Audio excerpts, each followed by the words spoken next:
తెలంగాణ బొగ్గుగని కార్మిక సంఘం 24వ ఆవిర్భావ దినోత్సవ వేడుకలను పెద్దపల్లి జిల్లా రామగుండం బొగ్గుగనులపై ఘనంగా నిర్వహించారు. సంఘం అధ్యక్షులు మిర్యాల రాజిరెడ్డి ఆధ్వర్యంలో కార్మికులు, నాయకులు టీబీజీకేఎస్ జెండాను ఆవిష్కరించి అమరవీరులకు నివాళులర్పించారు. యాజమాన్యానికి తొత్తులుగా వ్యవహరించిన జాతీయ సంఘాలకు ప్రత్యామ్నాయంగా కార్మికుల పక్షాన టీబీజీకేఎస్ నిలిచిందని రాజిరెడ్డి పేర్కొన్నారు.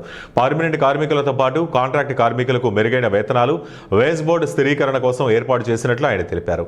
వాణి స్థలాల్లో మృతి చెందిన కార్మికులకు నష్టపరిహారంతో పాటు కుటుంబంలో ఒకరికి ఉద్యోగాన్ని కల్పించిన ఘనత తమదేనన్నారు. తెలంగాణ జాతిపిత జయశంకర్ ఆశయాలకు అనుగుణంగా మాజీ ముఖ్యమంత్రి కేసీఆర్ మార్గదర్శకత్వంలో కార్మికుల పక్షాన నిలబడతామని ఆయన హామీ ఇచ్చారు. సింగరేణి ఉద్యోగులకి, కార్మిక సోదర సోదరీమణులకి, టీబీజీకేఎస్ నాయకులకి, కార్యకర్తల అందరికీ కూడా తెలంగాణ బొగ్గుగని కార్మిక సంఘం 24వ ఆవిర్భావ దినోత్సవ శుభాకాంక్షలు తెలియజేస్తా ఉన్నాం. మిత్రులారా, 27 జనవరి 2003లో ప్రొఫెసర్ జయశంకర్ గారి చేతుల మీదుగా పురుడు పోసుకున్నటువంటి సంఘం తెలంగాణ బొగ్గుగని కార్మిక సంఘం.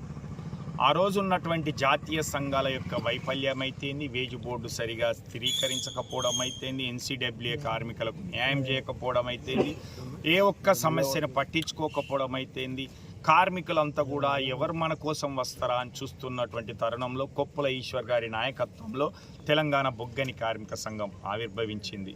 అదే సంవత్సరంలో 2003లోనే పుట్టినటువంటి ఈ బిడ్డ 2003లో జరిగినటువంటి సెవెనేలిపి గని ప్రమాదంలో 17 మంది కార్మిక కుటుంబాలకు అండగా నిలుస్తూ చంద్రబాబు నాయుడు కాన్వాయ్ని అడ్డుకొని ఆ రోజు స్పెషల్ ఎక్స్గ్రేషియా 6 లక్షల రూపాయలు సాధించి ఈరోజు దేశంలోనే తలమానికంగా ఉన్నటువంటిది ఆనాటి టీఆర్ఎస్కు పార్టీ అయితేంది, తెలంగాణ బొగ్గుగని కార్మిక సంఘం అయితేంది.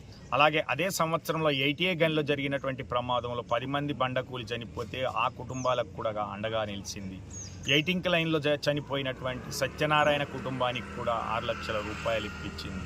VK7లో జరిగినటువంటి గని ప్రమాదంలో 4 చనిపోతే వాళ్లకు 7 లక్షల రూపాయలు ఇచ్చింది. దాని ఫలితమే JBCCIలో ఉన్నటువంటి సంఘాలన్నీ కూడా 5 లక్షలకు కుదించుకుంటే ఆ తర్వాత